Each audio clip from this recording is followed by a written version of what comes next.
ಹಿರಿಯರ ಅಧಿಕಾರಿಗಳು ಹಿರಿಯರು ಒಂದು ನುಡಿಗಮನ ಕಾರ್ಯಕ್ರಮ ಮಾಡಿದ್ದಾರೆ. ಡಾಕ್ಟರ್ ಶಾಮನೂರು ಶಿವಶಂಕರಪ್ಪನವರು ಅತ್ಯಂತ ಕಡು ಬಡತನದಿಂದ ರೈತ ಕುಟುಂಬದಿಂದ ಬಂದಂತ ಒಬ್ಬ ವ್ಯಕ್ತಿ ಅತ್ಯಂತ ಎತ್ತರಕ್ಕೆ ಬೆಳೆದಂತವರು. ಈ ಸಮಾಜದಲ್ಲಿ ಅತ್ಯಂತ ಎತ್ತರಕ್ಕೆ ಬೆಳೆದ ಸಮುದಾಯದಲ್ಲಿ ಅವರೊಬ್ಬರು ಬಹಳ ಮುಖ್ಯವಾಗಿದ್ದರು. ಶಿಕ್ಷಣ ಕ್ಷೇತ್ರದಲ್ಲಿ ಅಗಾಧವಾದಂತ ಸೇವೆ ಮಾಡಿದ್ದಾರೆ. ಇಂಡಸ್ಟ್ರಿನಲ್ಲಿ ಅವರು ಕೆಲಸ ಮಾಡಿದ್ದಾರೆ. ರಾಜಕೀಯ ಕ್ಷೇತ್ರದಲ್ಲಿ ಕೆಲಸ ಮಾಡಿದ್ದಾರೆ. ಜೊತೆಗೆ ಸಮಾಜದಲ್ಲಿ ನಿಂತು ಇವತ್ತಿನ ವೀರಶೈವ ಲಿಂಗಾಯತ ಮಹಾಸಭೆನ ಎಲ್ಲ ಸಮುದಾಯದ ಒಟ್ಟಿಗೆ ತಗೊಂಡೋಗ್ಬೇಕು ಅಂತೇಳಿ 13 ವರ್ಷಗಳಿಂದ ಶತ ಪ್ರಯತ್ನವನ್ನು ಮಾಡಿದಂತಹ ವ್ಯಕ್ತಿ ಇವತ್ತು ನಾವು ಕಳ್ಕೊಂಡಿದ್ದೇವೆ. ನಮ್ಗೆ ಅವ್ರನ್ನ ಕಳ್ಕೊಂಡಿರೋದೇ ಒಂದು ದೊಡ್ಡ ದುಃಖ ಆಗಿದೆ. ಆದ್ರೆ ಅವ್ರು ಬಿಟ್ಟೋಗಿರೋಂತ ಆದರ್ಶಗಳು, ಅವರ ತತ್ವಗಳು, ಅವರ ಸಿದ್ಧಾಂತಗಳನ್ನ ನಾವು ಮೈಗೂಡಿಸ್ಕೊಂಡು ಈ ಸಮಾಜವನ್ನು ಇನ್ನಷ್ಟು ಎತ್ತರಕ್ಕೆ ಬೆಳೆಸಬೇಕು ಅನ್ನೋ ದಿಟ್ಟ ನಿಲುವಿನಲ್ಲಿ ನಾವು ಇದ್ದೇವೆ. ಅವರ ಆಶಯಗಳನ್ನ ಈಡೇರಿಸಿದ್ರೆ ನಮ್ಮ ಮೂಲ ಉದ್ದೇಶ ಆಗಿದೆ. ಆ ಆಶಯಗಳನ್ನ ನಾವು ಈಡೇರಿಸಿ ಆದ್ರೆ ಅವರಿಗೆ ಕೊಟ್ಟಂತ ನುಡಿನಮನ, ಅವರ ಆತ್ಮಕ್ಕೆ ಶಾಂತಿಯನ್ನು ಕೊಡುವಂತ ಸಿದ್ಧಾಂತ ಆಗುತ್ತೆ ಅನ್ನೋ ಮಾತನ್ನ ನಾನು ಈ ಮೂಲಕ ತಮ್ಮ ಕೇಳಲಿಕ್ಕೆ ಇಷ್ಟಪಡ್ತೀನಿ. ಸರ್ ಒಂದು ಕಾರ್ಯಕ್ರಮದಲ್ಲಿ ಸರ್ ಜನನೇ ಬರೋಲ್ಲ ಸರ್. ಇಲ್ಲಿ ನೋಡಿ ಸರ್, ಸಣ್ಣ ಮಕ್ಕಳಿಂದ ತುಂಬಾ ವಯಸ್ಸಾದವರೆಗೂ ಬಂದಿದ್ದಾರೆ. ಇಷ್ಟು ಜನರಿಗೆ ಏನ್ ಹೇಳ್ತೀರಾ ಸರ್? ಇದೇ ಒಂದು ಆದರ್ಶ. ಶಾಮನೂರವ್ರ ಶಿವಶಂಕರಪ್ಪನವರ ಬಗ್ಗೆ ಈ ಸಮುದಾಯಕ್ಕೆ ಇರುವಂತ ಪ್ರೀತಿ, ವಿಶ್ವಾಸ, ನಂಬಿಕೆ ಈ ಎಲ್ಲರ ಆದರ್ಶದ ಮೇಲೆ ಇವತ್ತು ಈ ಜನ ಇಲ್ಲಿ ಸೇರಿದ್ದಾರೆ. ಮೊದಲಿಗೆ ನಾವು ಈ ಕಾರ್ಯಕ್ರಮ ಮಾಡಬೇಕು ಅಂತ ನಿರ್ಧಾರ ಮಾಡಿದಾಗ ಒಂದು 350-400 ಜನ ಸೇರ್ಬೋದು ಅನ್ನೋ ಅನಿಸಿಕೆ ಇತ್ತು. ನಾನು ಅದನ್ನ ಹೇಳಿದೆ, ಇಲ್ಲ, ಶಾಮನೂರವರು ಬರೆದ ಬಹಳ ಇದೆ. ಮಹಾಸಭೆಯ ಮೆಂಬರ್ಸ್ ಅಷ್ಟೇ ಅಲ್ಲದೆ ಕಾರ್ಯಕಾರಿ ಸಮಿತಿಯ ಸದಸ್ಯರು ಮತ್ತೆ ಪದಾಧಿಕಾರಿಗಳು ಅಷ್ಟೇ ಅಲ್ಲದೆ ಅವರ ಭಕ್ತ ಅಭಿಮಾನಿಗಳ ವೃಂದ, ಅವರ ಭಕ್ತ ವೃಂದ ಬಹಳಷ್ಟು ಇದೆ ಬೆಂಗಳೂರಿನಲ್ಲಿ. ಅವರೆಲ್ಲರೂ ಬರ್ತಾರೆ. ನಾವು ಅವ್ರಿಗೆಲ್ಲರಿಗೂ ಕಾಂಟ್ಯಾಕ್ಟ್ ಮಾಡಿದ್ದೀವಿ. ನಾವೊಂದು ದಿಟ್ಟ ನಿಲುವನ್ನ ನಾವು ಕಳ್ಕೊಂಡಿದ್ವಿ. ಇವತ್ತು ನಮ್ಮ ನಿರೀಕ್ಷೆಯನ್ನು ಮೀರಿ ಅವರ ಆಸೆಯಂತೆ ಜನ ಸೇರಿದ್ರು. ಊಟನೂ ಕೂಡ ಹೆಚ್ಚಿಸ್ಬಿಡ್ತು. ನಮ್ಗೆ ಊಟ ಕೂಡ ಹೆಚ್ಚಿಸುದು ಇದು ಅವರ ಶಕ್ತಿ ಏನು ಅನ್ನೋದನ್ನ ಇದೇ ನಿದರ್ಶನ. ಬೇರೆ ಇನ್ನೇನು ಹೇಳ್ಬೇಕಾಗಿಲ್ಲ.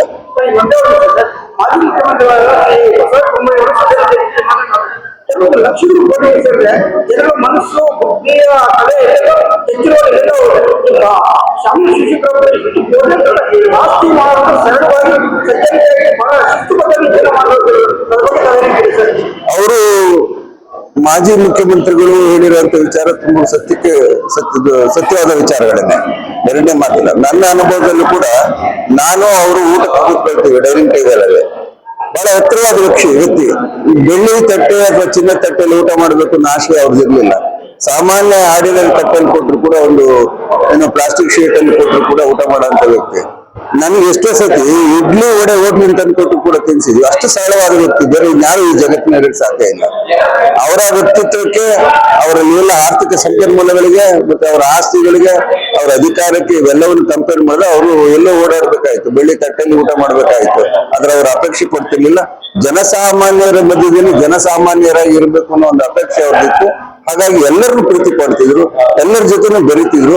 ಯಾರಿಗೂ ಸಿಟ್ಟು ಕೋಪ ಮಾಡ್ಕೊಂಡು ಅವ್ರನ್ನ ದೂರ ಹೋಗು, ನೀನ್ ಬೇರೆ ನಾನ್ ಬೇರೆ ಅನ್ನೋ ಭಾವನೆ ಅವ್ರಿಗೆ ಇರ್ಲಿಲ್ಲ. ಊಟಕ್ಕೆ ಕೂತ್ಕೊಂಡಾಗ ಮೊದಲು ಅವ್ನಿಗೆ ಬಿಡಿಸು, ಆಮೇಲೆ ನನಗೆ ಬಿಡಿಸು ಅಂತ ಹೇಳ್ತಿದ್ರು. ಈ ವ್ಯಕ್ತಿತ್ವ ಬೇರೆ ಯಾರಿಗೂ ಬರಕ್ ಸಾಧ್ಯ ಇಲ್ಲ. ನಾವು ಇಲ್ಲಿ ನೋಡ್ತಾ ಇದ್ವಿ, ಮೊದ್ಲು ಅವ್ನಿಗೆ ಊಟ ಬಿಡಿಸ್ಬಿಡಪ್ಪ ಆಮೇಲೆ ಅಂತಾರೆ. ಆದ್ರೆ ಶಾಮನೂರಲ್ಲಿ ಮೊದ್ಲು ಅವ್ನಿಗೆ ಊಟ ಬಿಡಿಸು, ನನ್ಗೆ ಆಮೇಲೆ ಬಿಡಿಸು ಅಂತ ಹೇಳ್ತಿದ್ರು. ಈ ಒಂದು ಮನೋಧರ್ಮ, ಮನೋಭೂಮಿಕೆ ಅವರಲ್ಲಿತ್ತು.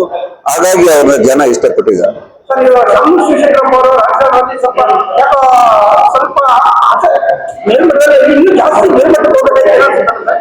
ಇನ್ನು ಅದ್ರ ಬಗ್ಗೆ ನಾನೇನು ಹೇಳಕ್ ಹೋಗಲ್ಲ. ಅದ್ರ ಬಗ್ಗೆ ಉತ್ತರ ಅವರು ಹೇಳಿದ್ದಾರೆ. ಅವರ ಬಂಧುಗಳಾದಂತ GS ಪಾಟೀಲ್ ಅವರು ಅದಕ್ಕೆ ಉತ್ತರ ಹೇಳಿದ್ದಾರೆ. ಅಷ್ಟು ಸಾಕಾಗುತ್ತೆ ಅಂತ ಕಾಣುತ್ತೆ.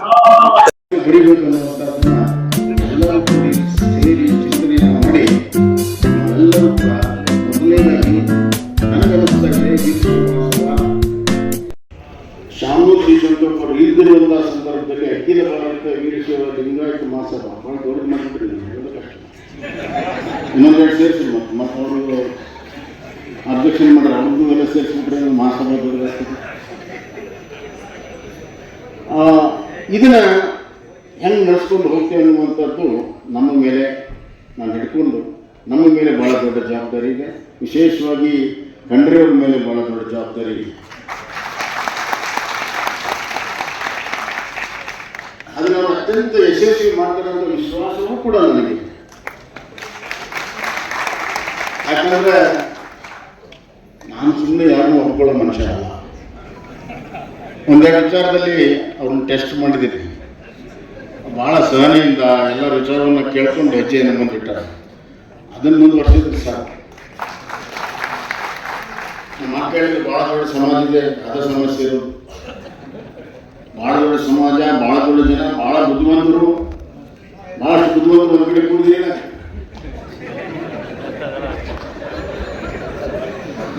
ಅದನ್ನು ಈ ಬುದ್ಧಿವಂತಿಕೆಯನ್ನ, ಈ ಸಂಖ್ಯಾಬಲವನ್ನು ನಿಭಾಯಿಸೋದೇ ಒಂದು ದೊಡ್ಡ ಆಟ. ಬಹಳ ಸಹನೆ ಇರಬೇಕು. ಒಂದು ಶಾನು ಇರ್ಬೇಕು. ಯಾರೇನು ಹೇಳಿದ್ರು ಉತ್ತರ ಕೊಡ್ತಿದ್ದಿಲ್ಲ ಅವರು. ಆಯ್ತು ಮೀಟಿಂಗ್ ಹೇಳಿದ್ರಪ್ಪ ಅವನಿಗೆ ಈಶ್ವರ್ ಹೇಳಿದ್ದೀನಿ. ಎಲ್ಲಿಗೂ ಕೂಡ ಹಚ್ಕೊಳ್ತಿದ್ದಿಲ್ಲ.